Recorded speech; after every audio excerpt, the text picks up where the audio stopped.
What's going on, everybody? Welcome to the Laker Central podcast, where I discuss the most famous basketball franchise on the planet with the biggest, brightest, and up and coming voices in sports and culture. Before I get into today's show, make sure you tell at least one other NBA fan about the Laker Central podcast. We're building a community, one listener at a time. We're going to jump into a final review of The Last Dance. I got my man Dayoud, got my man Mike from Off the Record podcast. So it's been a long 10 episode ride, and everybody's had a huge opinion about various things shared in The Last Dance. So we're finally wrapping it up. What are you guys' final opinions on this thing? I mean, I don't know where you're going to start, but let me just tee this up.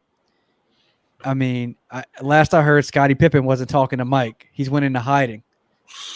I mean, what's going on? Yeah, y'all gonna leave my man alone, yeah.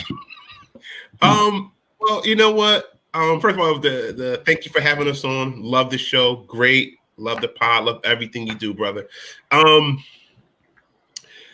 Last Dance was perfectly what we needed at the time. It was perfect what we needed. We all needed this. I didn't think it was the greatest documentary. I think When We Were Kings was better. I think Made in America, OJ was better. But it wasn't meant to be that. It was meant to be. When We Were Kings, what was that? That was the one about Muhammad Ali in the. Okay. Right. True that. You heard of him before, right? Okay. So, it was a brilliant, exciting puff piece for one of the greatest players ever. And as far as your boy Pippen going into hiding, listen. After 10 episodes, we see that Pippen is a great player, an amazing player, and he's a punk though. He's a punk, and he's not as big as a punk as Karl Malone, which we'll get into later, I presume. But he's Pippen's lacking a lot of stuff. Socially, I don't know. He's not appealing as a sports fan, in my opinion. Besides, he's just a great player. There's no umph to him, you know. But people like him in the media, and he's on the jump with Rachel Nichols. So I guess he's well adjusted. Bro, I was kind of disappointed in the last few episodes, only because I thought that the last two episodes, Pippen, they would save face for him in one way or another. But of course, here comes the back injury. People were thinking that, he's being soft or whatever the case, even though he played. And y'all remember that game like it was yesterday. I actually taped it. I had it on VHS. That's when I was like such a bull stan that I would tape their games on VHS. So I was a little disappointed because I don't think that he got to. I don't think his name was cleared as much as I would like it to be. But until he confirms that he's pissed off about it, I'm not sure I'm gonna believe it. Now I understand him being mad. I mean, because nothing came out of this. But flattering. But I mean, with people throwing dirt on his name, but I think the true basketball fan like ourselves, sometimes Daoud. Sometimes.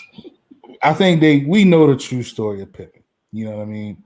Daoud, your brother, your younger brother Diop actually texted me this week to, tease me about Pippen.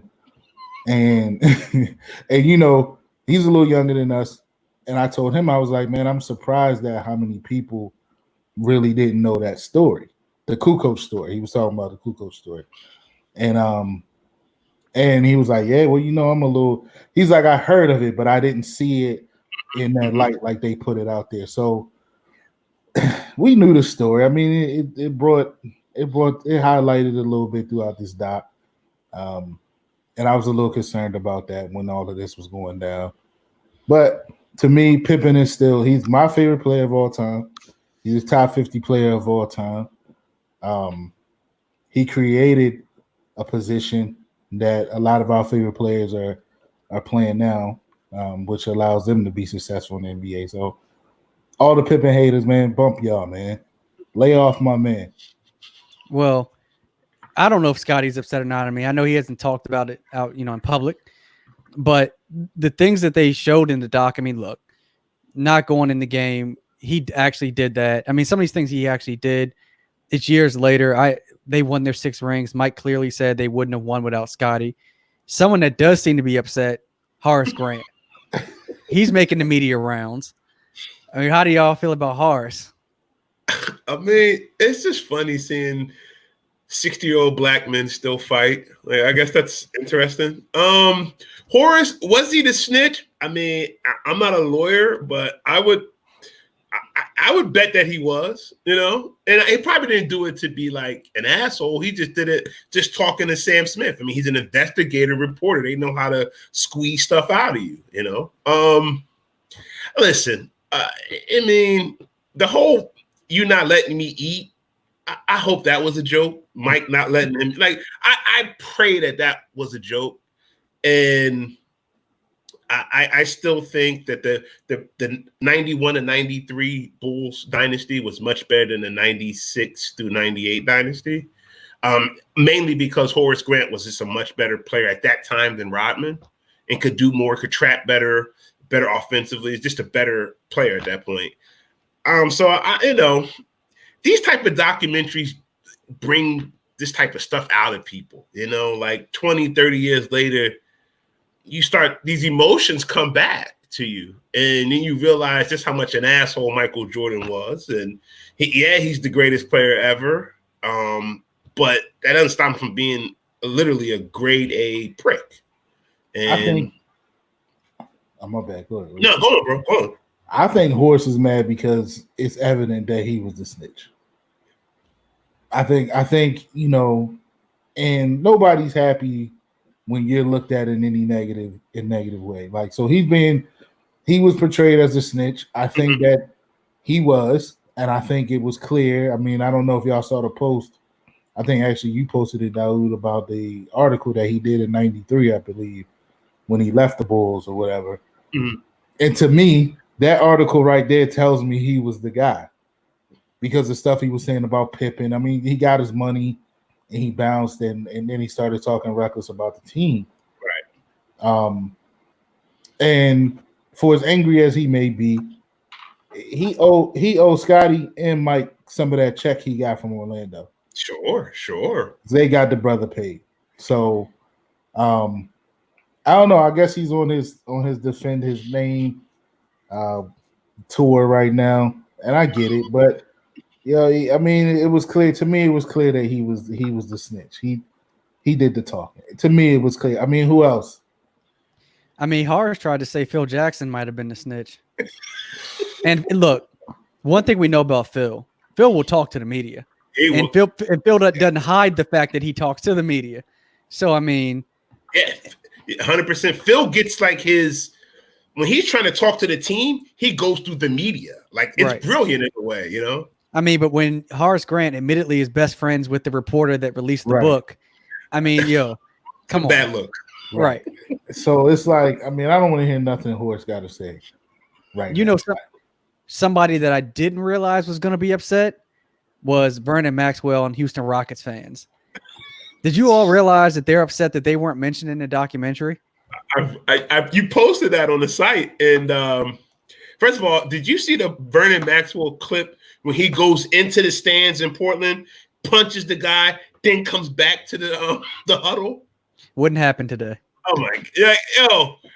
It was one of the most. Mad Max is crazy. Literally, Mad Max, he fits that name properly. But listen, Houston, we respect you guys as champions. To us, growing up, we was 13, 14 during that time period.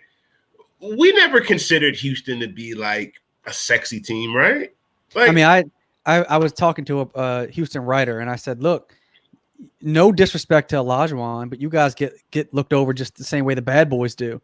I mean, it goes Bird, Magic, Jordan, then like Shaq and Kobe, and then to LeBron. Like, you guys get glossed over. And at least the Pistons beat Mike. You guys didn't even beat Mike. And you had 6 tries to get to the finals while Mike was actually at the top. So why would he mention you? Right. What are they mad about? Yeah, they feel like that he should at least mention them, that they won, that they were back-to-back champions when he came back. Mike probably like, I don't even know you. Like, I don't know you. Like, but I mean, in one of the early, what was it? Episodes between episodes 3 and 5, it was a small cameo when they showed Mike coming back, and they flashed to what happened to those 2 years he was gone. Right. You know what I mean? They showed a clip of the Knicks and then the Orlando finals. So I mean, but I don't know what else you want me to do. We ain't play y'all. Right, that's what I said. I mean, it's not even like the Bulls made it to the finals while Jordan was out and lost to them or something. Like they actually didn't play them. And then in '96, the Rockets didn't make it back to the finals that year. So I don't. And then '97, that's the one when Stockton hit that 3 on him, right? And that was kind of it for the whole. Yeah, I don't know. It's a lot of that's a good point you bring up, Alex. That it's a lot of people that's mad at Mike after this. Like, I mean, no, I haven't heard anybody that's really happy about it. Really, I mean, out of former players that might have been in the doc. I mean, even the ones that were in it, some of them refused to do it at first. Stockton, they said Stockton didn't want to be on it at first because he said it was enough fluff fest for Mike. And I guess that's why Carl didn't do it. Did you see Carl's, like, the clip from him like a year ago talking about Mike? Yeah. That's the one he's like, when he's in his beard and he's like, I'm a bad man too. Yeah. And he was a bad man. Yeah, he's the second greatest power forward ever. I still hate him, but he's the second greatest power forward ever. There's no doubt about it. Gary Payton is unhappy because Mike laughed. Reggie Miller. The only reason Reggie was in it because Jalen Rose had to talk him into doing it. Wow, I didn't know that. He wasn't going to do. He refused to do it as well. Can we touch on the Pacers thing? I had a couple notes here. Sure. Okay, let's start off with the Pacers. Is Reggie really a Hall of Famer in your guys' book? Yeah, the basketball Hall. So let's be clear. It's the basketball Hall of Fame, not like the NBA Hall of Fame. So basketball Hall of Fame is pretty easy to get in. I mean, Reggie Miller, where would you rank him as far as two guards? Let's do a quick ranking of two guards, right? Jordan is 1, Kobe's 2. Who you got at 3? Jerry West? Dwayne Wade? Okay, D Wade, Jerry West. You got what? Who's at 4? James Harden? Or who's at 5? So if we got Mike 1, Kobe 2, D Wade 3, Jerry West is 4, or James Harden is 4, or Clyde. You could put Clyde up there. Right. So then, where does Reggie start to come into play? Reggie's in the top. He's in the top 10 to 15. He's top 10, 15. But you also know he never made an All NBA first or second team. I didn't know that. Really? I didn't know that. Hey, now, see, but you made a good point. The Basketball Hall of Fame is like, yo, you hit a couple jumpers, you can get in, right? I mean, college players make it. European players make it, bro. But if it was just the flat out NBA Hall of Fame, I think he would be in it. He deserves a spot in the. If it was separated, like I think they should do anyway. If it was just a flat NBA Hall of Fame, I think he should be in it. I think he would be there. I think that there needs to be, even if they had an NBA Hall of Fame, I feel like there needs to be like a separate designation for like Mike, Russell, Kobe, obviously. Like there needs to be a separate designation for those guys. There need to be tiers. Right. Vlade Divac is a really good player, right? We like Vlade Dottie, right? He shouldn't be in the same damn Hall of Fame as Wilt Chamberlain. Well, I mean, but come on. Well, in Vladdy's defense, so he had an opportunity not to go to Charlotte when Jerry West wanted to trade him for Kobe. He almost didn't go. So the fact that he agreed and went and got us Kobe, that alone gets him in the Hall of Fame. Good point. I didn't think that deep into it. Okay, so all right, let me ask y'all this. Compared to how the NFL does their Hall of Fame, theirs is much harder. Do you agree with that? And do you think if the NBA adopted that style, it would work? Well, I look at it like this: out of the 3 Hall of Fames, Baseball is the craziest shit out there, okay? Because anytime you have a Hall of Fame with no Roger Clemens or no the greatest player ever, Barry Lamar Bonds, it's bullshit, okay? And I don't want to hear about what you did after, because Ty Cobb was a raging racist, and he's in the Hall of Fame, okay? You have baseball, which is crazy. The writers want to take all the pressure and blame and all that and the attention. You have basketball, which everyone gets in. I think football actually does it best because you can get multiple trips. Like Reggie Wayne didn't get in this year, but he'll get in soon eventually. Yeah. You know what I'm saying? It's liberal to that effect. Basketball just has to have tiers. And Bill Simmons put this in his brilliant book, The Book of Basketball. There's got to be, like, he has it as a pyramid, but there's got to be tiers to it. How would you tier a Hall of Fame though? Well, like Alex said, like gold level Hall of Famer. Jordan should not be in the same class as Reggie Miller. They're just different. They're not peers on the basketball sense. Right. Okay. I was a six-time NBA champion, MVP, and you didn't even make a first or second team All NBA. Okay, yeah, we're both Hall of Famers. Okay, so yeah, what you guys are saying is, in this Hall of Fame that you speak of, it would be, Russell, Wilt, Mike, LeBron, these cats that got multiple championships. They would be in their own category. Then you have guys like T-Mac, and you have guys like Bob McAdoo, 1970. Like maybe you do like the top tier guys are like they have like gold busts made of them. The middle tier guys get silver. The bottom tier guys get bronze. Okay. So you distinguish you get copper. I mean, there has to be a way to distinguish these guys and what they did for the game. But I think even in the NFL, right? These players that get in, I think what kind of separates, their Hall of Fame is you can get in as a first ballot, or you might have got it on the fifth ballot. And I think that separates, that lets you know, like, okay, obviously Mike would have been a first ballot Hall of Fame.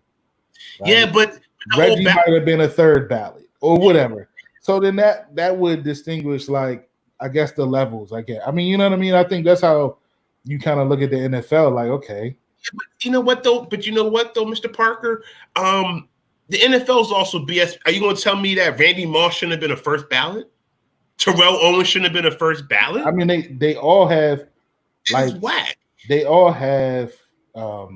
They're flawed. Yeah, because we've talked about this before. Like, I've kind of researched it a little bit. Like the wide receiver position, and we going a little off the cuff, but the wide receiver position for the NFL Hall of Fame is the hardest hit position as far as first ballot players. That's because they overvalue quarterback play. Right. Yes. And they only have like it's literally a handful of first ballot wide receivers. People are no one's gonna, when they hear this, they're not gonna believe it until you look for yourself.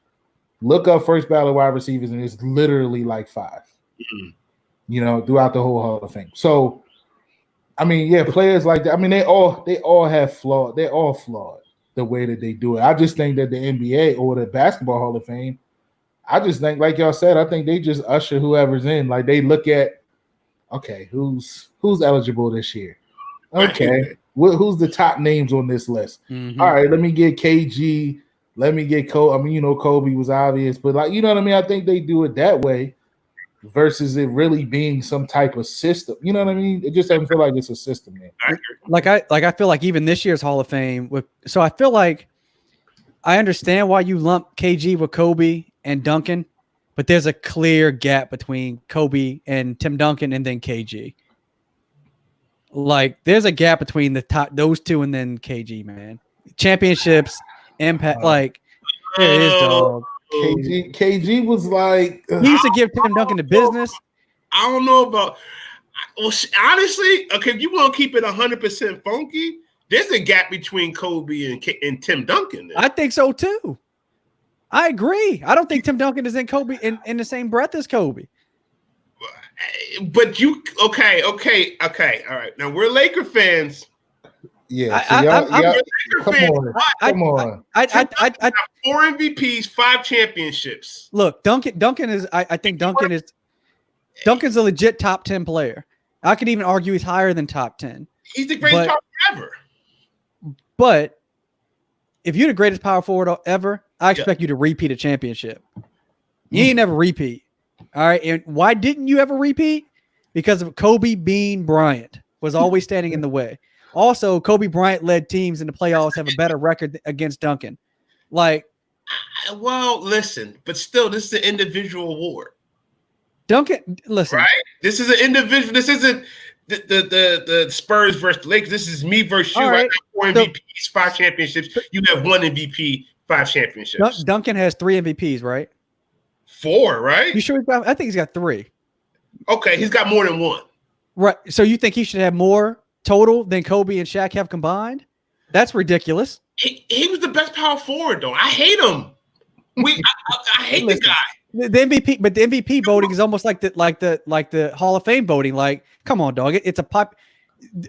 We know that the 20th media market is popular. No, not the media market, but Duncan kept his mouth shut, and we know white writers like black players that keep their mouth shut. And I'm gonna say what I want on my show because that is the God's honest truth. And we know that the Colorado situation cost Kobe a whole lot of love. I'm with you, bro, but I'm gonna say this. You can put Tim Duncan in his own. Steve Nash and Dirk have more MVPs than Kobe and Shaq. Explain to me how that happens. Yeah, it's something wrong with that. Now, Dirk deserved his. I'm gonna give Dirk his. Dude. He also lost in the first round of playoffs that year. Remember, to the 8th seed. Yeah, that was to the Warriors. We believe Warriors. How does that happen? If he was so much of the MVP. Man, that Warriors team was hella thugged out. Yeah, they probably was beating the shit out of Dirk. So did you hear about the after party they had when they won? Yeah, with Snoop. Yeah, but I'll say this. I think the greats all walk in together. Now I think Tim Duncan is sitting at a totally different, like if you're looking at a cafeteria setting, I think he's sitting in the by himself, the weirdo table. He's sitting at the table that walks in with Birkenstocks. Yes, I think Kobe sitting over there with Mike and them. Right? Like, do you think there's a gap between Mike and Magic and Bird? See, okay. This is if we win an impact off the court, then because this is the thing that's hard for me with the Hall of Fame arguments. If we're looking at like it's how much of the off the court do you bring into these arguments? That's what throws it off for me. Well, you have to. Well, I think Magic is just as important off the court as Michael is. In a different way, but I'm talking about like it from, I guess, culturally for the game, like the shoe thing, the endorsements, you know what I mean? They've all had that impact on the game. So did you hear the story about Magic getting licensing rights to sell T-shirts for the NBA? And he teased Jordan about it. And that's the reason why Jordan opted out of the NBA's licensing agreement. Yeah. Like Magic, he was beyond his years with the business stuff, man. And without Magic and Bird providing that platform, Jordan might not be Jordan. You know? Yeah, that's true. I mean, that's true. I don't know. I mean, that's hard. I'll say it's a slight gap between MJ because I mean, even those dudes themselves say like, "Yo, all right, this dude is just right." You know what I mean? We good. Like we damn good. We're right. We're ball play. We can hoop. this dude is special. Yeah, and they even they say it. So I'll say it's a slight gap there. And that's why I say there's a gap between Duncan and Kobe because you hear the way players talk about Kobe, like today's players, even LeBron talks about Kobe. Like Kobe's influence on the game and on these players is more significant than Duncan's on it. No one talks about Tim Duncan in that light, man. I mean, you see how he sits on the Spurs bench, the way he's dressed, and his hair, like They don't. The players on the team probably don't talk to him. Tim is a when he won his MVP with cut off shorts, that might have sealed the deal. What else you have on the Pacers? Oh, so I had let's see. Yes, Reggie is a Hall of Famer. Okay, I think he's a Hall of Famer. Yeah. I thought the the respect that those guys had was really dope. I love seeing that. Like when Jordan brought him out, even after that little fight when Jordan cat scratched him, and he brought him out to the Space Jam games. That was pretty cool. And then last thing I had was, is Indianapolis the wackest city in the NBA? No. What Salt Lake City is? I'm gonna say Salt Lake. Yeah. No, look, anybody from Indianapolis or Salt Lake City, we love everybody. We do. Yo, it used to be so hard for me. It used to be like this with the Spurs too, though. For some reason, it would be hard for me to watch Jazz home games. Like it just like the court, like the crowd, it just did something to me. Like it could be the crowd all look like salt. Well, I mean, this is your show, so I mean, look, man. I mean, there's no color there, and the things that they say to players, I mean, it's well documented. Exactly. Yeah. Even last year, right? Yeah, with Westbrook. Yeah, it was something about watching the Jazz, and I liked watching that Jazz team play because they were a good team. Damn right. But it was just something, if they were playing at home, unless they were playing the Bulls, I couldn't watch it, yo. I couldn't watch it for some reason. Weren't you a fan of Adam Keefe and Antoine Big Dog Carr? I remember Big Dog. It's a great name. Great name. No, that's all I have on the Pacers. That game 7, they balled though. They were a really good team, and like you said, they were amazing. The year after that, well, 2 years after the year after that, they lost to LJ's Knicks when he hit the 3. Mm-hmm. And then the year after that, they ran into the Lakers, and that was that after that. But they were a solid team for a good stretch. Oh, 10 plus years. You look at 94, 95 when they had the Knick battles, and then 2004 when they had the melee at the Malice at the Palace. They were still a good team. Yeah, I mean, but I'm saying like that Reggie team and that Mike era. Mm-hmm. They were a solid team. That's why I think on the last time we recorded, we talked about was that time frame better for basketball? And we discussed how the team top to bottom, the NBA top to bottom, was a lot more competitive. And I think that was one of those, under the radar teams that was sneaking up, and they were getting better and better and better. But they were competitive, and they were there. Like they were. I mean, they probably should have won that game. They had a better roster, no doubt. Mike just won't let us lose. Like I'm just not going to let us lose. Doesn't matter who else is out there, Well, let me ask you all this. So we were talking about Utah, right? So one, how did y'all feel about? I know you remember when this happened, but like Dennis Rodman, middle of the series, going to do a tag team match with Hollywood Hogan and NWO, and then flying back to Utah to guard Karl Malone. Like that is, if that happened today, the media would roast a player. Twitter would break. It would just crack. It'd be, I mean, being a huge wrestling fans like we were, NWO greatest group ever, woo for life. It was just incredible. It was just incredible. I read something that Rodman got fined $20,000 for that stunt, but got paid $250,000 from Ted Turner and WCW. No brainer. Yeah, like all right, cool. Sports, and I don't want to sound like the old boomer in the room because I'm almost 40, but it was just different back then. Like you said, nowadays you couldn't even think about that, But these guys nowadays are all about their branding, right? Isn't that a big word with these guys? I want to work on my brand.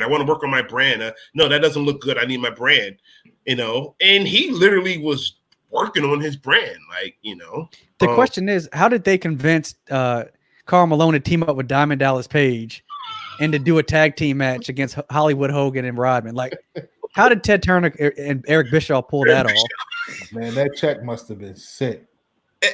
But a lot of these guys like wrestling too, though. Yeah. You know what I mean? And to be honest with you, Karl Malone wasn't a bad wrestler. Shit, he could do moves. He had the strength and the size to definitely, do the moves. Well, let me say this to answer your question. First of all, I think now the problem is why it wouldn't work today is because you got players that would be one. So let me backtrack. I want to highlight the understanding of not just Phil but his teammates, right? Mm-hmm. Because today's game, like the players today, if you had I've always thought that you coach everybody differently, right? Sure. And we all know that from watching the doc, like you got to coach Dennis different, right? And from the Vegas trip, you got to let him, hey, I got to let him do what he do so I can get him back. Yeah, I can get him back focused, right? The problem with today is you would have other players on the team that would hate the fact that he gets to do that and want to do the same. Instead of understanding like, yo, this dude's a nut. So this is what we got to do to get him focused.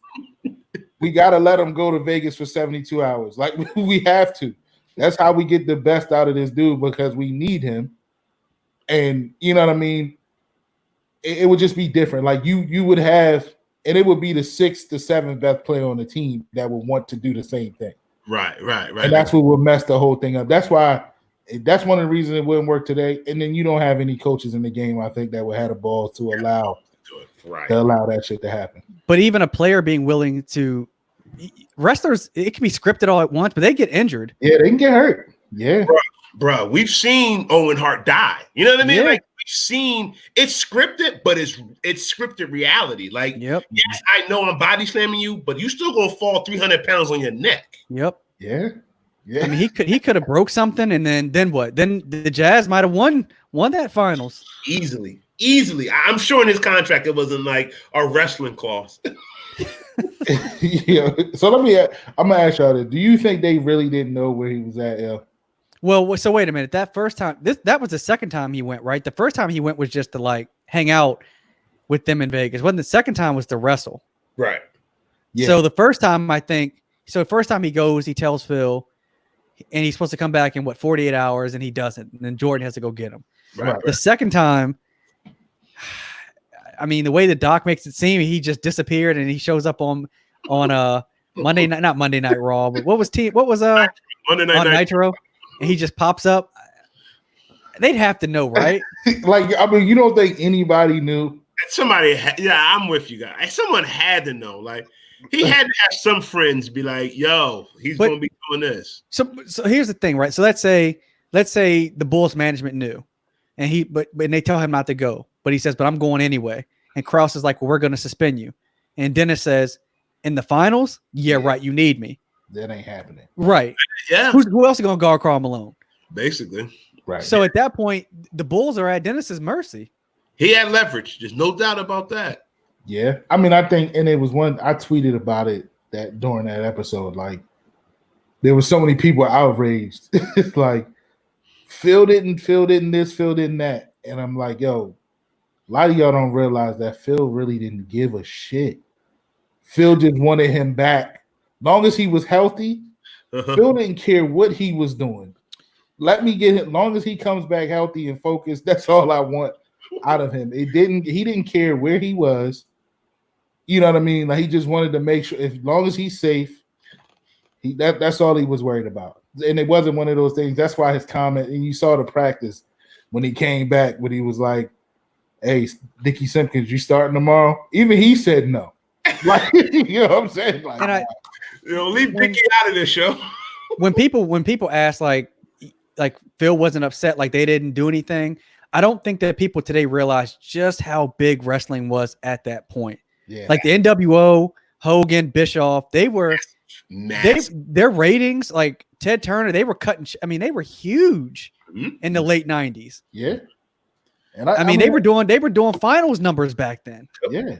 And I think Phil, on top of that, I think Phil just had an understanding for his players, man.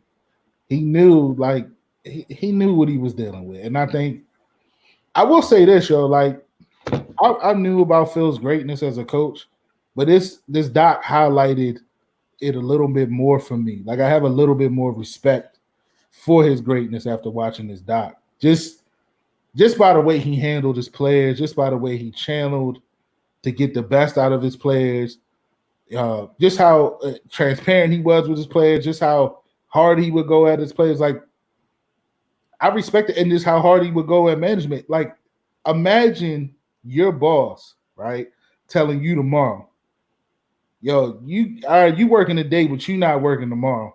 But I need you to close this big deal today, though. Right.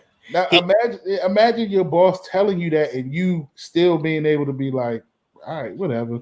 Let me find a way to make this something special so that we get the best out of this, because he could have very well lost that team right there. Easily. Going into a season knowing that, okay, this is going to be our supposed last run, you know, you could lose a team just like that. They almost did.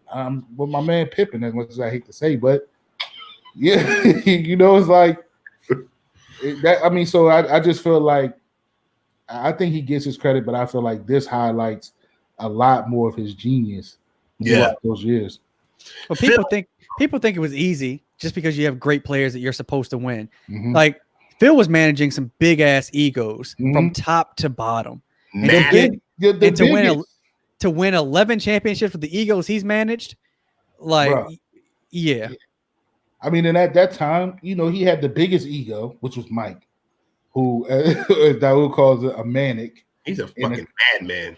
So you had him, you had Mike, the best player in the world, who, I mean, you still have to keep him motivated, even though, I mean, he does pretty well on keeping himself self-motivated, but you still have to hold him back to a certain extent before he kills a motherfucker. Exactly.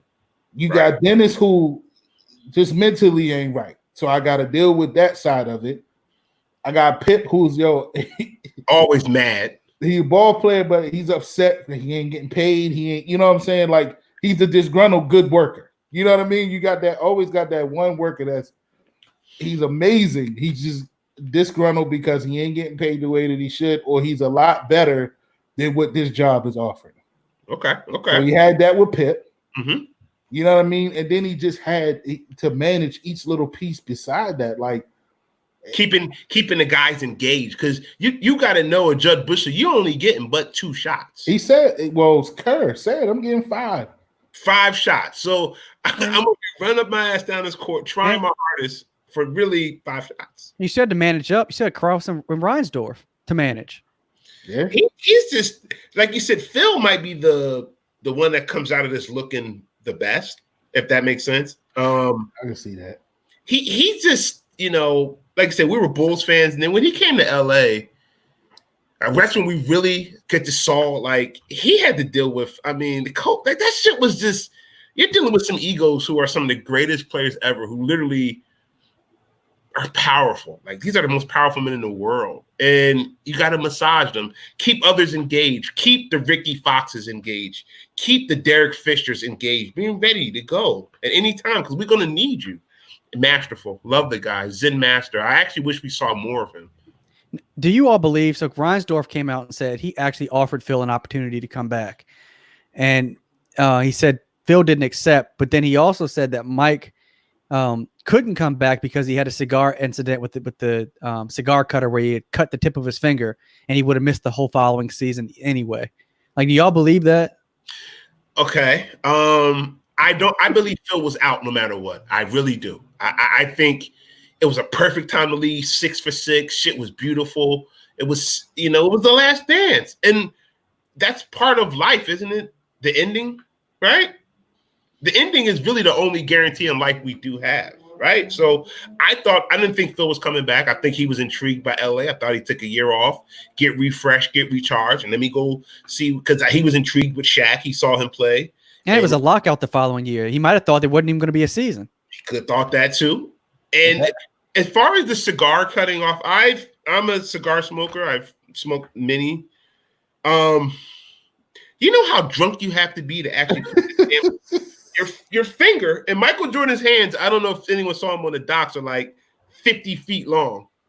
To put your hand in the clipper and I don't even know what the hell he was doing to do that. So did he confirm that? That's what Reinsdorf said. Now Mike didn't say it in the doc, but Reinsdorf said he had cut his finger pretty bad from the cigar cutter.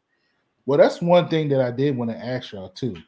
And watching that, when he did say he offered them, when he offered Phil a contract, and Mike said, "Yo, if he'd have did that, then I'm sure everybody would have took 1 year deals, whatever." Right. Do you think, because that was the strike shortened year, do you think they would have won that year? I mean, because a lot of people were saying like, "Yo, they probably wouldn't have won winning seven," which is hard. Sure. But like, yo, it was a strike shortened year, so that might have been a layup for them. I think that was what 50 games that year. They would have been 52. Assuming Mike didn't really cut his finger. I think they would have been a little more refreshed having 30 or 40 games off. Look, so here's what I've always told my listeners: they run into the Spurs that year, right? A rookie not a rookie Tim Duncan, second year, because 97, 98, second year. So Robinson's the best player on that team. You have what, Mario Elliott? I think it was. I'm trying to think who's on that. Avery. You had Avery. Yeah, Sean Elliott. Sean Elliott. Benny the Black. I'm just thinking, like, who on that team, other than Robinson, who was obviously a great player. Duncan wasn't dunking yet, so were they good enough to beat the Bulls at that point? I think the strike shortened year helps the Bulls. I do. I agree. I think it would have helped them too. So then you looking at it again the next year. Okay, am I supposed to keep bringing y'all back to defend until you lose? I think it's the 2000 season where I think the Bulls look at basically prime motivated Shaq, and it's like, all right, I don't know if we want that. Yeah, I mean, they left at the right time. I really do. 6 for 6.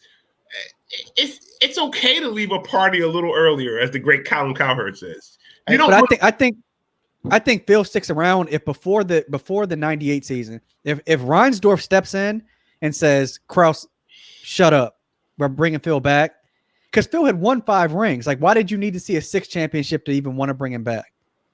Right. Yeah, and I mean, I'm still stuck on that. Like, why even say it? Why? Yeah, they wanted to build a team around Tony Kukoc.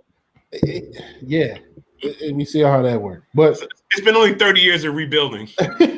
But why start a season like that? Why even make that comment? I know there's some people that's been defending Krause, saying that he's getting a bad rap. But I think he brought a lot of this on himself, God. Yep. I mean, God rest the man's soul, but ego, man, fucking ego. Who makes that comment at the beginning of the year? To me, honestly, I feel like he was self-sabotaging that year. I can see that. I can totally see that. I feel like he didn't want them to win. He didn't give a shit if they won another championship or not. I don't think he was so gung-ho on them winning another one that year. See, my thing is, how do you push out the greatest player, the greatest coach, the greatest wingman, the greatest rebounder? How do you push everybody out the door? I don't know. To me, I just thought that was just a weird way of handling things. Even if that's your feel, be more professional about it. Yeah, and then even if you say it behind closed doors to them, cool. But to go to the media to say it, I just felt like that was just I don't know. I feel like he goes down as one of the greatest GMs in ever, and there's no doubt about that. Mm-hmm. But the way he handled that entire situation was, again, that speaks to the greatness of Phil and that team. You know what I mean? Yeah. And in any industry, at any company, if you're in Phil's role at any job, if you've outsold whatever product or service, or you've won whatever, if you've done it 5 years in a row, you've basically, like, no one expects that. A couple years, maybe 5 times. Like, Phil exceeded all expectations. Mm-hmm. So at that point, how do you walk into your your coach's office or your number one employee's office and say, no matter what you do this year, you're gone. How do you do that? Right. He's already generated all this money, won all these championships. Like, who does that to one of their best employees? I feel like the player. I feel like a coach like that, a player like Scotty and Mike. Yeah, you let them go on their own. I mean, you know what I mean? Like,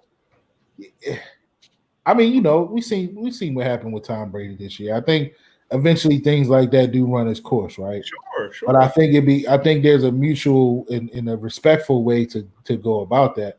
But a coach like Phil, even if he made the offer, because didn't Phil say he didn't want to go through a rebuild? Yeah. Phil don't do the rebuild thing. So I'm assuming that Reinsdorf didn't guarantee you that he was bringing the cast back. Well, I want you back, but listen, I mean, you might not have it might not look the same. When Reinsdorf said that he could bring back Mike, but he wasn't going to bring back the other guys, and Mike wasn't coming back without Pippen.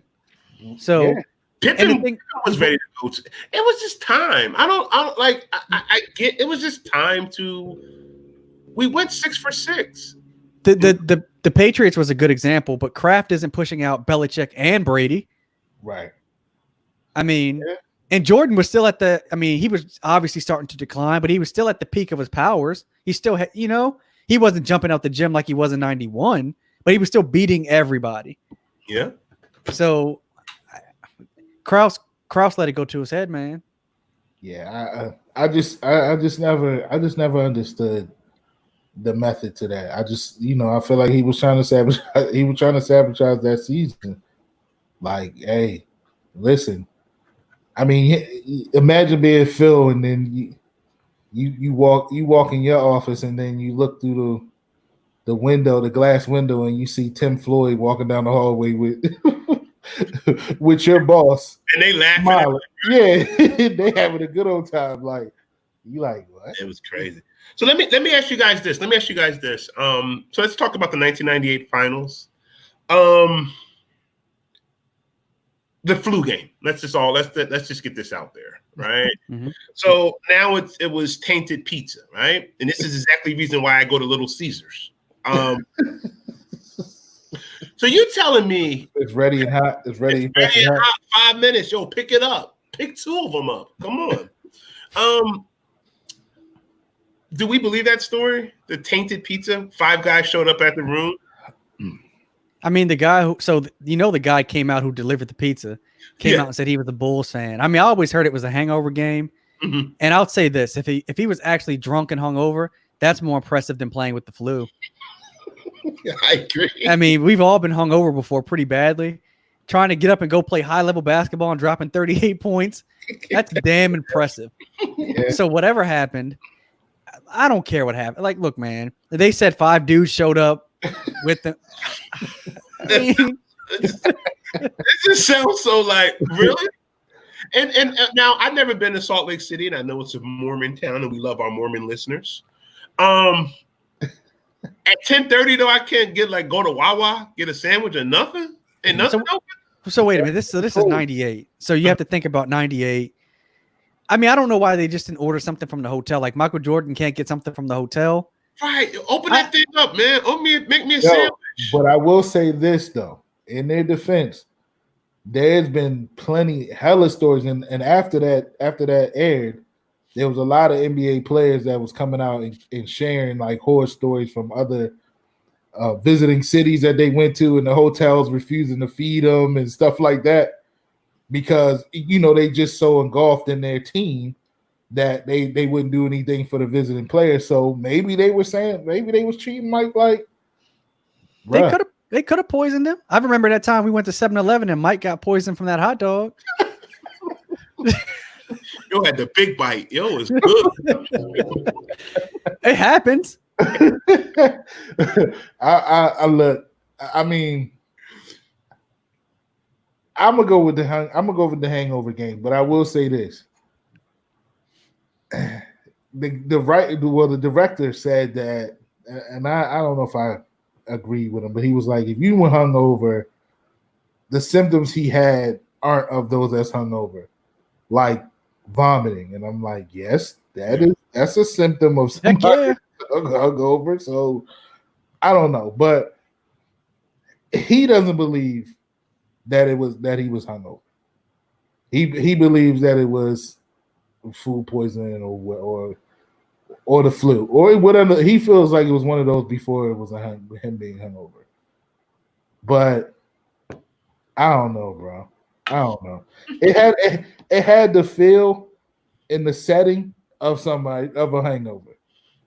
Me and my boys chilling in the hotel room. We in Salt Lake City. Right, nothing to do. No shade to all the Salt Lake City. But I mean, I just get a feel like it's not much to do. We chilling back. Well, hold on. Cigars and we getting drunk. Well, let me say this. You know, Salt Lake City actually has the most strip clubs in America. Really? Oh, yep. Wow. Whoa. Yep. Jeez. Now, are they fully clothed? Like, do they have like Mormon clothes on, or like how's it work?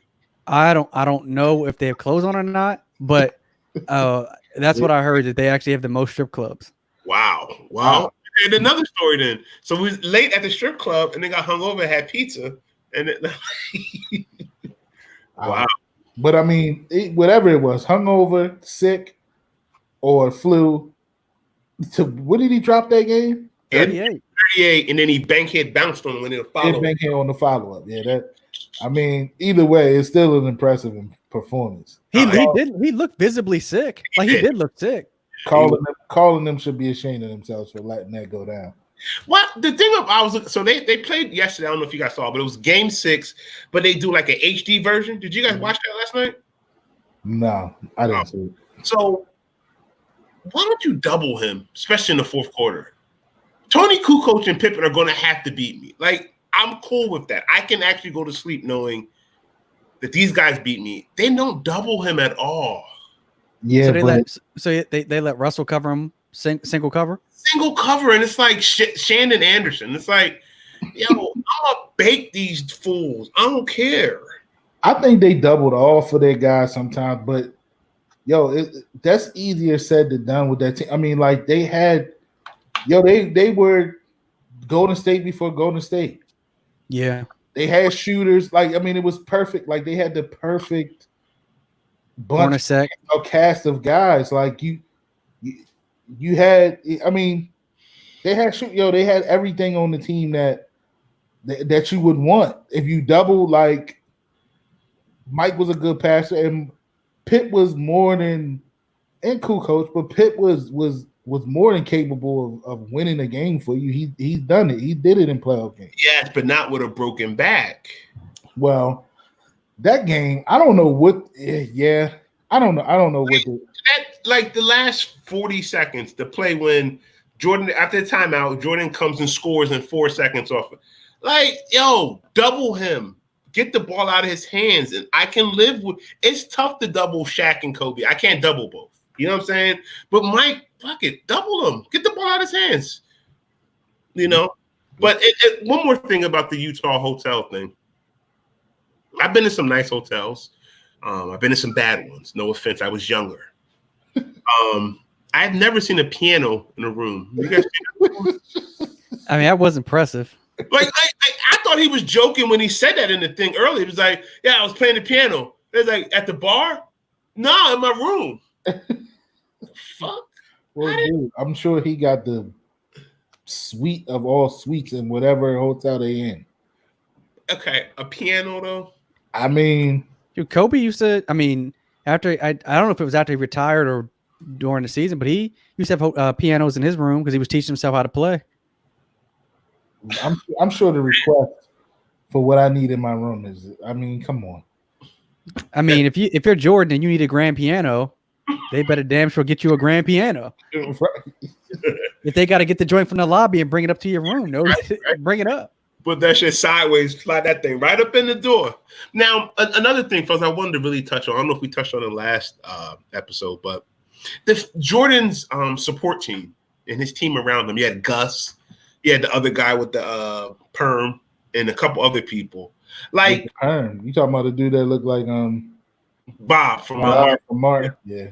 Bob, what's marketing. your guys' take on that? Like it's almost like he didn't hang out with people his own age or younger. He hung out with Ahmad Rashad. Yeah, but these guys are like 50 and he's like 35. Well, I think those guys were at literally his protection. Yeah. They didn't look like what they probably was packing. They were ex-cops. I think. I think Gus was old, but I think Gus was there. He probably kept a snubby. He kept that thing on him. I think I don't know. I will say that his cast of characters was a little odd. You know what I mean? But he did say that he had to he started hanging around older people to keep him, grounded and level-headed. So maybe he felt he had to do that or instead of becoming, I don't know, a knucklehead. I don't know, but he did mention that, like a self-control type thing. Yeah, but I don't know. I mean, I think somebody in the doc said that Gus reminded Jordan of his dad. Yeah, he became his father figure once his dad passed. And I was about to say that I think that he also was looking for a father figure type. You know what I mean? Somebody that was, that could play that role, that's with him all the time. Because James Jordan was at all his games and stuff like that. It was just interesting. Like when we look at entourages of today, it's like, it's my boy. We like, doing this. We all grew up together. We're like of the same age, we're to the same music. We're peers. But these guys that he was hanging out with were like. I mean, would you be surprised if he didn't have any friends? Ooh. I mean. I say he's a maniac, a madman. That's actually a good question, bro. I mean, you usually see somebody that's with you from your childhood. Right. So would you be surprised? I mean, that was something that people used to say, or we used to say about Kobe. And I think that came along with the story with the Allen Iverson story. When he got up with AI like, I'm going to the club. Where you going? He like, I'm going to the gym. Like, they were just different type of people though. Right. You know what I mean? So, I don't know. I wouldn't be surprised if those dudes didn't have like friends like we are. You know what I'm saying? Like, they had a crew, like Mike had his security guys or whatever, and his driver. But I don't know. I wouldn't be surprised. I don't find Mike to be socially awkward. Yeah. Kobe at first seemed a little bit of coming from Italy to America. I think that's because Mike grew up in he was born in New York, grew up in North Carolina, but Kobe, father being in the NBA, playing in Italy, I think he was a bit socially awkward for a long time. But don't you think that when you're Mike and you reach the level that he did, there's this idea of if he has his friends around him that they might expect him to like take care of them? Yeah. Like I was watching a rerun. Remember the show True Life on MTV from years ago? Love that show. There was He's watching True Life Jersey Shore? No. I was watching a rerun of it from 2014 this morning, and literally they had guys on there. One guy had won the lottery, and he had won. He kept saying, I hit the lottery, and they're going to pay me $1,000 a week for life. Well, actually, they would give him a $32,000 check a year until he was like 80. So, it's free money. But so when he went traveling with his homeboys, he was paying for like everything. Mm-hmm. And you quickly realize $32,000 in a year is not a lot of money. That's nothing. Yeah. Right. I mean, I'll take it. Right. But, and so maybe when you have all your friends around you, like maybe it's hard to have people around you that they're not going to have that kind of wealth that Mike has. Like he was tight with Barkley for years. Mm-hmm. Like maybe it's easier to be tight with people who can at least pay their own way. That or people that you feel like aren't around you because of who you are. Right. Mm-hmm. Maybe, Bob from marketing and Gus and them, maybe he felt that they weren't there because of who he is. And if he did something for him, then cool, it's out of the kindness of his own heart versus them expecting him to always pay to get me in a club or buy me a car or pay when we go on these trips. I got to feel that in when they were talking to Gus's wife, I got to feel that Mike still takes care of her, or he took care of her. He paid for his funeral, right? Then they say that at the and he was paying for his his doctor's appointments and stuff like that. But I get she was dressed nice, and he was a retired cop, so I'm sure nice pension. He might have been okay, but I just got to feel that Yeah, Mike he's interesting. He is. I think that's one thing that this doc really showed, like how interesting he is, and he has depth, and he has layers, and he's not as simple as I want to be like Mike. You know what I mean? Like that whole image has kind of tarnished in a way, but he's still interesting, and he's just an incredible player, man. He's incredible. What do you guys feel about the Steve Kerr part of the doc? His little snippet part. I think it's extremely interesting learning about his father. Yeah. I think that was really interesting. In terms of his impact with the team, he hit obviously a huge shot. Mm-hmm. I don't know if he needed to have 15 or 20 minutes of the documentary. I think more of that is fueled behind him being a great coach right now than anything. Right. Yeah, I mean, like you said, it was cool. I kind of knew about the story slightly because I think I saw some other story that he was a part of where they touched on it. I agree with you. I don't think he needed a whole 15-minute segment or whatever it was. But I don't know. I mean, I guess it was that. I mean, somebody went back and forth with somebody on Twitter about it that night when they said that. But I'm like, some people don't realize that, Kerr got 5 rings. Got a couple with the Spurs. And if you count the ones as a coach, he got 8. Yeah. So great winner. I mean, so I maybe that's why he's a part of it. I mean, he got the hardware to show that. I mean, it's not. I mean, and I think he's recognizable too for today's watchers, today's viewers. You know what I mean, of the NBA. So, but you can make the argument, and I think it's true. He is the most successful person from that Bulls team outside of Mike and Phil. 1,000%, 1,000%. He is. Yeah, he's pretty much successful in anything. When he was at TNT, when he was an executive, and now as a coach of the 3-time champion, like he says it. He takes a lot from Phil and Pop. Like he says, mentors in the coaching ranks have been incredible.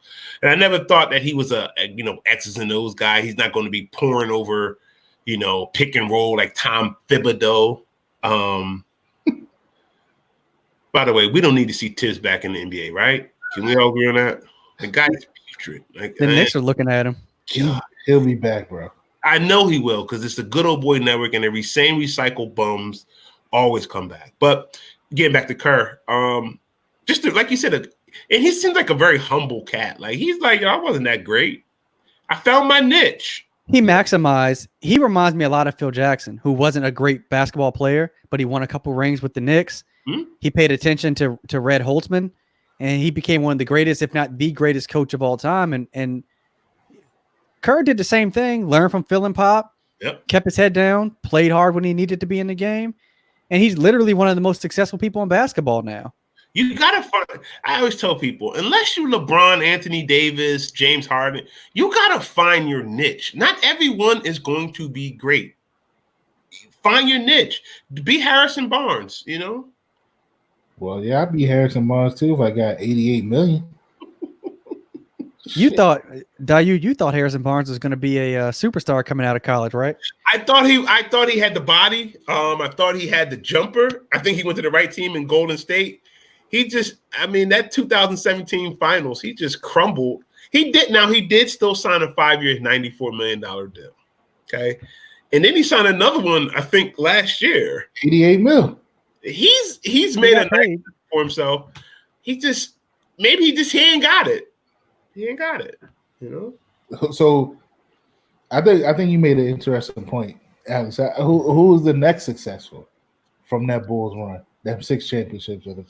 So it's got to be between Dennis and Scotty, right? I'm thinking BJ. Isn't BJ Armstrong he's an agent. He's yeah. Yep. Oh, it might be BJ. Yeah, I mean, shit, Scotty. He was on the jump for a stretch, right? Yeah, he's on the jump. I mean, I'm really surprised Scotty didn't get into coaching because Scotty was just a good basketball mind. He was a great basketball mind as well. So I thought that he would naturally maybe. I saw him being Kerr before I saw Kerr being who he is.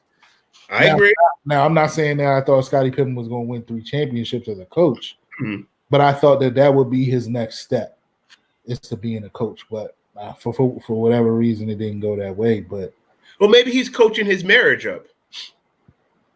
That's a low blow, bro. I'm sorry. I was listening to low. earlier. Sorry. Listen, Pippen's a great guy. He's very good at what he did basketball. It's just too many blips on the resume. Like what? Like not going into the game, like missing those 2 free throws in the finals. Okay. Like the migraine game. Like migraine's legit, man. I can vouch for that. I'm cool. I'm with you. I'm not saying that they seem So very. How is that a blip? If like to me, physical ailments aren't. That's not a blip.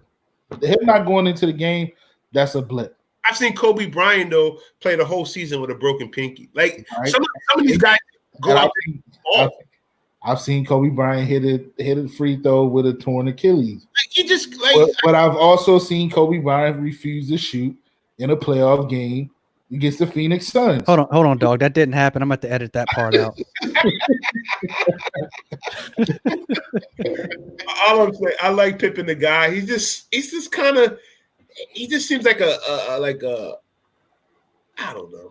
He's just not my guy. Neither is Karl Malone, but I will say Karl Malone was very classy when the game was over, Game 6. He came on the bus and gave everyone a dap. That shit's classy. So let me ask you, now that you brought up Karl Malone, what is everybody's issue with this clip that they showing? Are they saying that he hate him? Let me see if I can pull the clip up too, because the clip I was okay. So let me just say this: I think a lot of the issues with Karl Malone have to do with I don't know the specific details, but him getting a 14-year-old pregnant, I think, and so there's that. Aside from that, how long was that? That was like in the 90s, 80s and 90s, right? And on top of that, he had 2 children that he wasn't taking care of. Right. Cheryl Ford, remember the girl that hooped? And their brother who played in the NFL for a little bit. But his brother, the boy just spoke out recently. It said something, so I don't know. The boy defended him. I think later on, yeah. I think later on, I mean, how ironic once Cheryl Ford got to the WNBA, they had a relationship, but and then he had a son. Didn't he have a son that went to that had a scholarship to LSU? Yeah, right? well, yeah. Karl Malone is just he's a punk by nature. Second grade is power forward ever, but everything he does, the whole Magic Johnson. Oh, I ain't playing with him. If I get blood, then he gonna get AIDS. Like, that like back then, man. Like, I'm not faulting him for that. I agree, but the way he said it, he couldn't. It just came off such like everyone else was cool with playing with Magic, and he played. He still played. He went to the Olympics with him. No, but why even say anything then? Like, what did you gain by saying that? I mean, at that time, like the knowledge of it was so people ain't know. He didn't know, Like at that time, people thought that you can bump elbows with somebody with HIV and you would get it. Like I agree. You know what I'm saying? So it's like they just weren't educated on it at that time. But I agree with you. I mean, like, probably shouldn't have said it the way that he said it.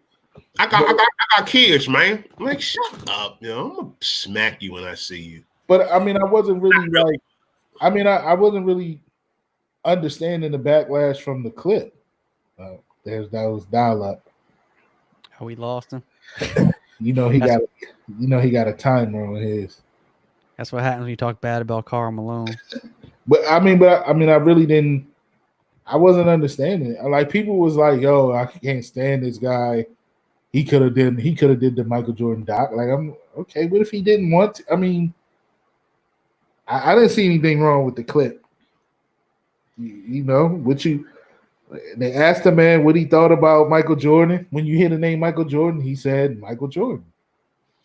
Yeah, I didn't have an issue with it either. Like, hold hold on. Let me get him back in here. I didn't have an issue with it either. Hold up. My bad. I'm back. Yeah, get your dial up right, man. Carmelo was at the door. Mailman delivered. Let me play the mailman's his words on Mike. Okay. When I say the name Michael Jordan, what comes to mind? Michael Jordan. Michael Jordan. Well, what? Like, what else I need to say? Thank you. Go ahead. So talk to me about the Game 6 finals in Utah when he stole the ball. Why? What an asshole. Why do I have to? But I tell you this, I'm all man, and I accept the responsibility for not winning one, and we was there. We just happened to be playing the Chicago Bulls, which wasn't just Michael Jordan, by the way. And I have the utmost respect for Michael, but I never thought I was playing Michael Jordan. I was playing the Chicago Bulls. But let's not, everybody say this person was a bad man and all that. Well, yes, I give them respect. But I got a set of them. I'm a man, and I was a bad son of a bitch too. So that's how I look at that, and that's who I am. Maybe in my older years, I can call it that bluntly, but I'm just calling it like I see it. So.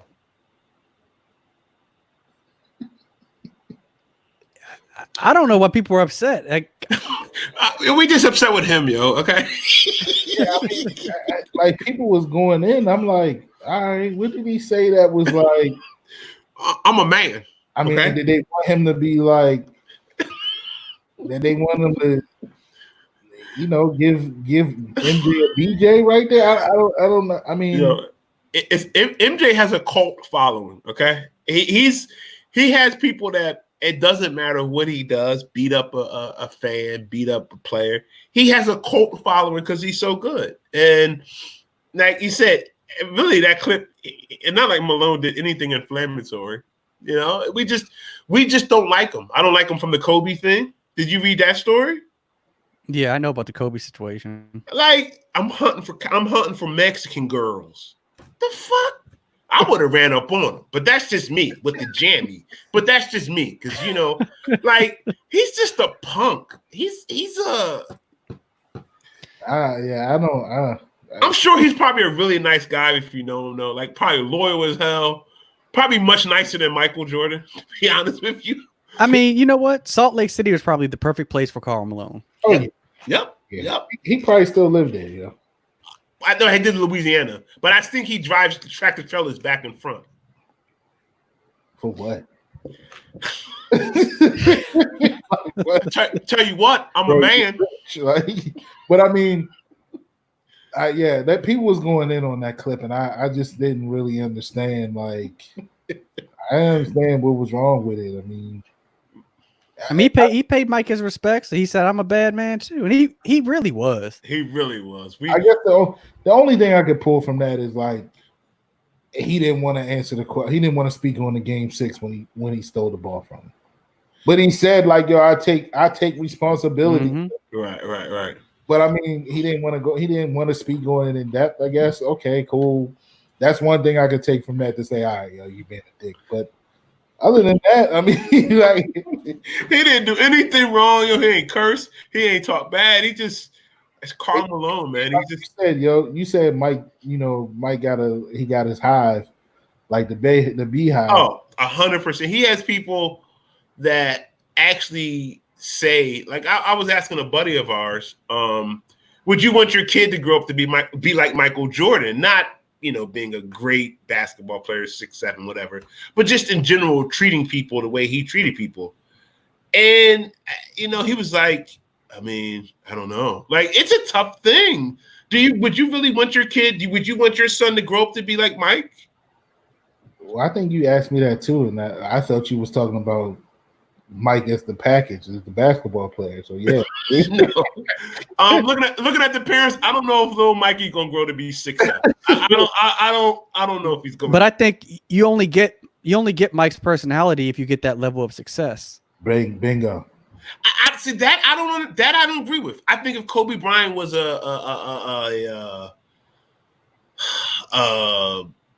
owned a clothing store, he would still have the same type personality. Yeah, but his clothing store might be one of the highest grossing clothing stores wherever he's at. Like that's how I view those. Like whatever.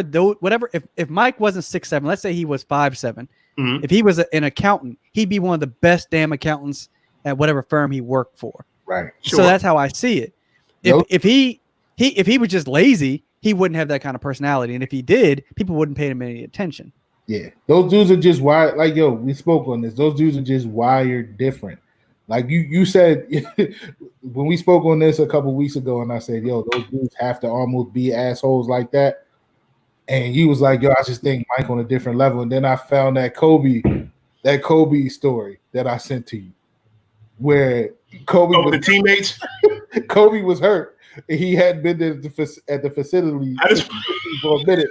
I just want to see which one. He shows up with his arm in a sling, and they like, yo, Kobe, what you doing here? And he was like, I'm just here to say bye to you bums that's about to get traded. Like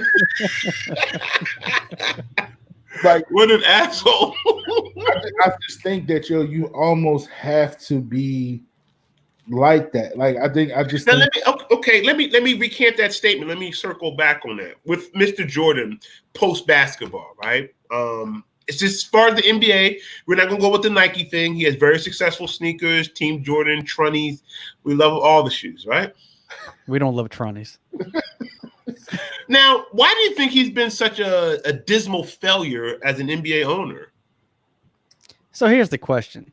We don't know how hands-on he is as an owner. Right. You hire people, and maybe those people have just been bad, or maybe he really is hands-on and he's just making poor decisions in the executive department. We don't know.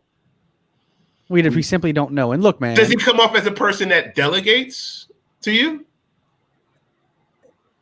On the basketball court, he certainly passed the ball, right? Look. Shit, only if I got quiet. Yes, he did to an extent. Here's the truth. Typically, people if you're that gifted at one thing, you're not going to be that gifted at something else. Mm-hmm. God blesses you to be an amazing surgeon, then you're not going to go out there and be able to catch 50-yard touchdown bombs. It doesn't work that way. Right. So he's good at basketball. He's also good at selling sneakers. He might not be the best NBA owner. He drafted Adam Morrison. Right. Is that his fault? I don't know. Yeah. Adam had mad game in Gonzaga. He did.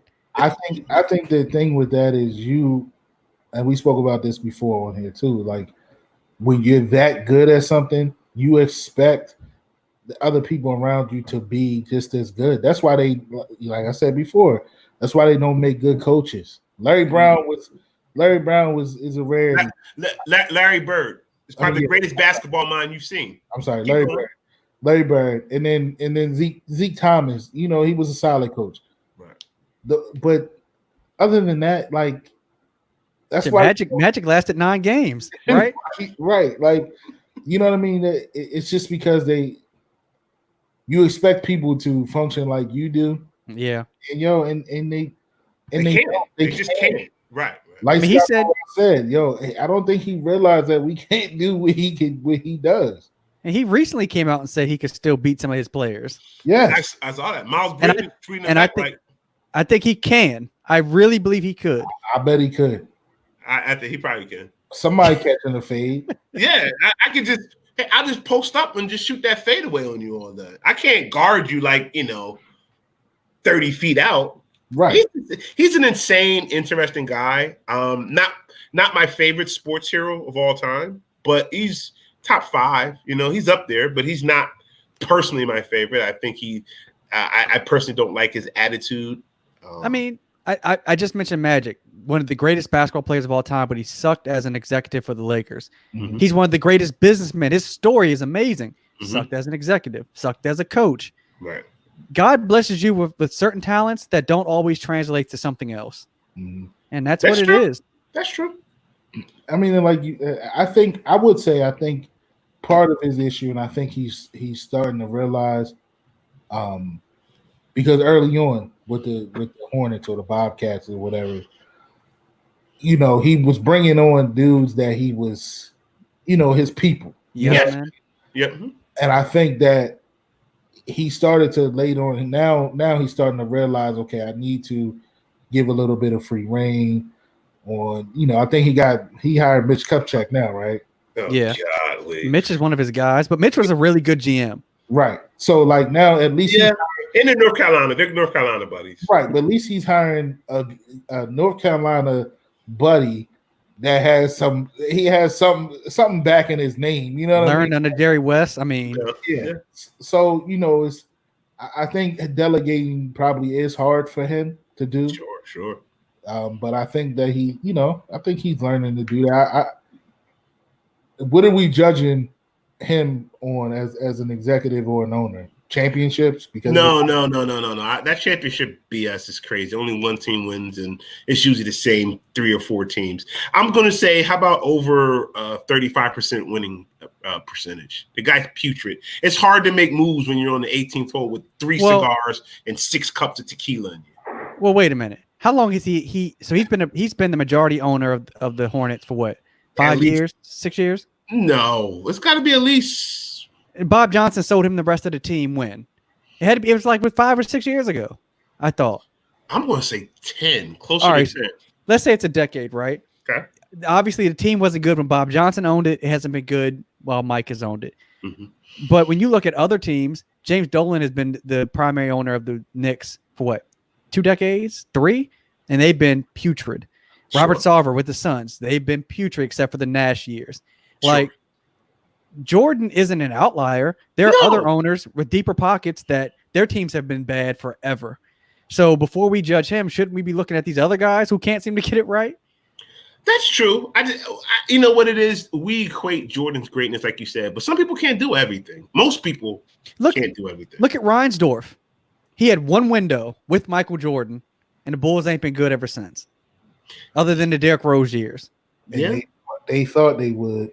I think they said in March of 2010 is when he became a majority owner.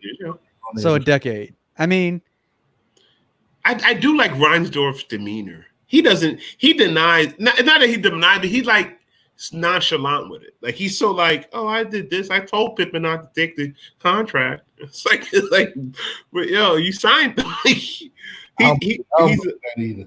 I don't believe that either. I think a lot of people probably told him not to sign it, yo. I just think he saw the years, the comfort, the security, which is cool. But you outplayed it, and the NBA money came in. I mean, look, at least Scotty got his money later on from Houston and then with the Blazers. So, as far as this documentary goes, I want to wrap up on this. So you guys know that ESPN has now ordered documentaries on Tom Brady. Mm-hmm. And it feels like the success of the Jordan documentary is now making these networks say, well, we want to get more. And so look, Muhammad Ali's story has been told over and over. So I don't suspect we'll get one on him. So is Jackie Robinson.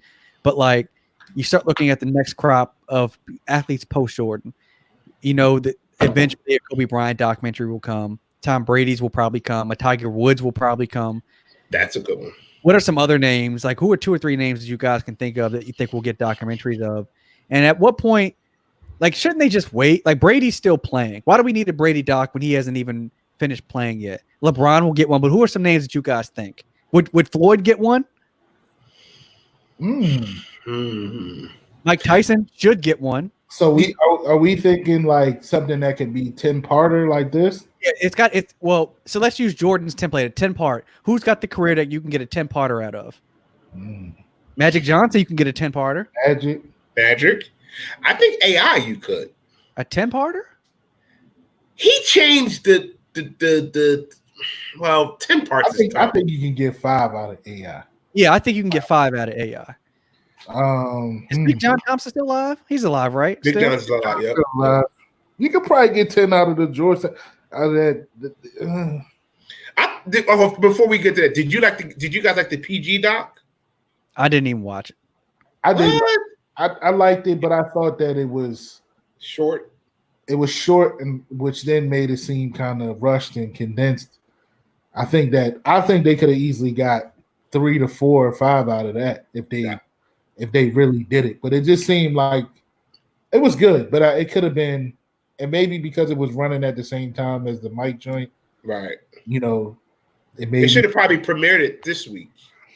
yeah, and it made me think that it could have been a little longer than it was, or a couple pieces. But that's a good question, Alice. Tiger's So, got to be number one. Okay, so let me just throw some names at you. Let's just start at the top. All right, Kobe's an obvious one. We'll get one from him eventually. So you can get a 10-part out of Kobe. You agree you can get a 10-parter out of Magic.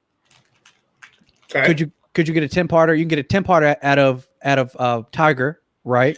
Tiger's number one, I think. Could you get a 10-parter out of Jerry Rice? Football's tough. Could you get a 10-parter out of Terrell Owens or Randy Moss? Peyton Manning. Peyton, maybe. Well, could you do the Mannings and get a 10-parter? Yes. Archie, right. Eli, and Peyton. Yep. Okay. And Cooper. Don't forget Cooper. A younger me once called your younger brother Cooper. I take that back in my older age.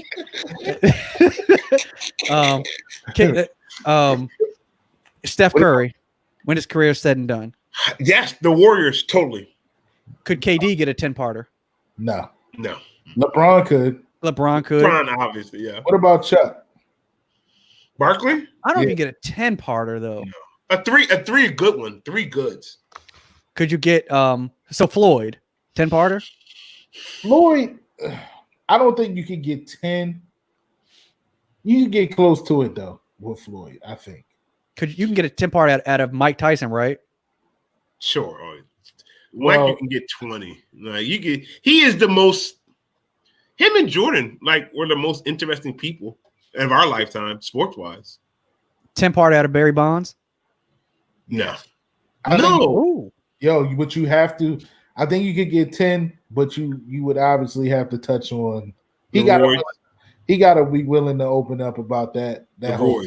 Yeah, I agree. Because there's a lot of people, and if you use the same template as they use with Mike, there's a lot of people that will probably speak out, like the Gary Paytons and all of that he would have to address. You know what I mean? Like people that saying that he cheated or whatever, he would have to address that. But I think they can stretch 10 out of Barry Bonds. What about A-Rod and Jeter? Or is Jeter too boring?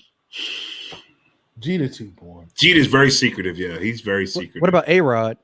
A-Rod, because he got scandal. Yeah. A-Rod, you probably could, yeah. A-Rod's a good one too. What about Serena Williams or the Williams sisters? You might be able to. You might be able to get 10. I don't know if you can get a flat 10 out of them, but you can get a good chunk. Yeah. What about Shaq? Did you say Shaq?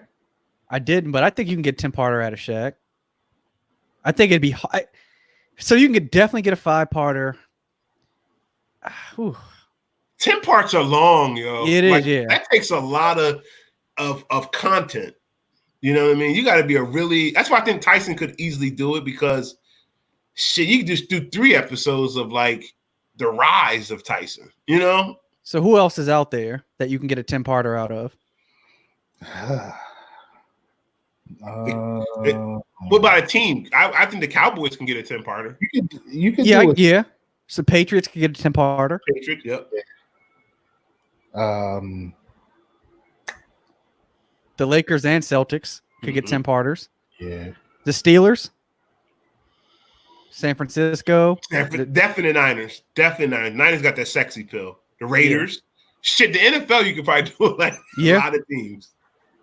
Like think about a team like the Redskins, right? They could do like the damn RG3 could be three episodes. Yeah. You know, like yeah.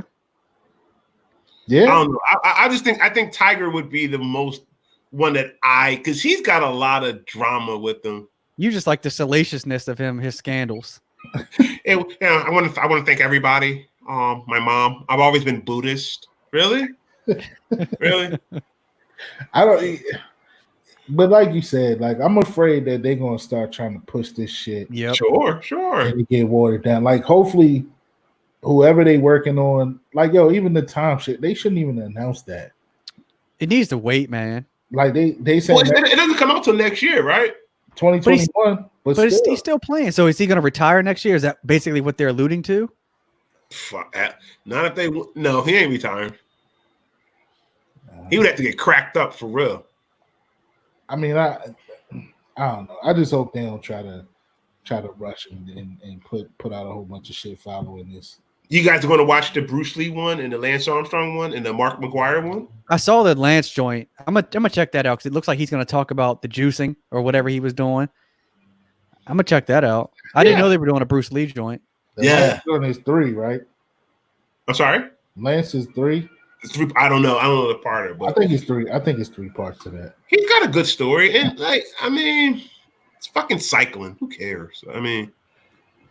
Hey, there's a lot of cycling fans. Oh, yeah. We don't mean to offend any cyclists out there, okay? I don't know, yo. That's a really good question, though. It is. Can we do some research and brainstorm and come back on, sir? Yeah, I mean that's cool. I mean, I think the list is short. I think yeah.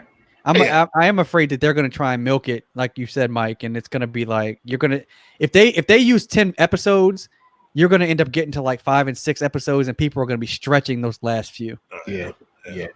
I do. Let me ask y'all this before we close. You think that we're going to see any more episodes of this doc, The Last Dance?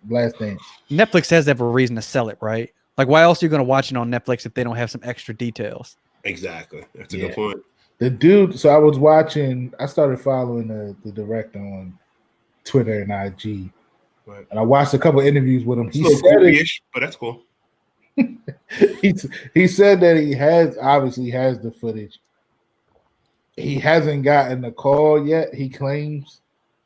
But the way he was kind of talking in one of the interviews, it was kind of almost hinting like ESPN might ask him for another bonus episode or something like that. It was something along those lines. So sure. I mean, we ain't got nothing but content at this point now. But what would you do? Like, you closed it.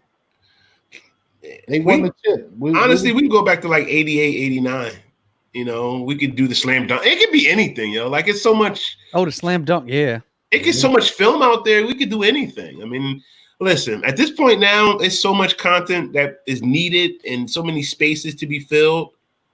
Hey, I got one for you. How long before somebody gathers all the players that are upset and puts them in a documentary? Yeah, like a rebuttal. Yeah, I can see that. Yo, I watched that. Yo, like, mad people are mad, yo.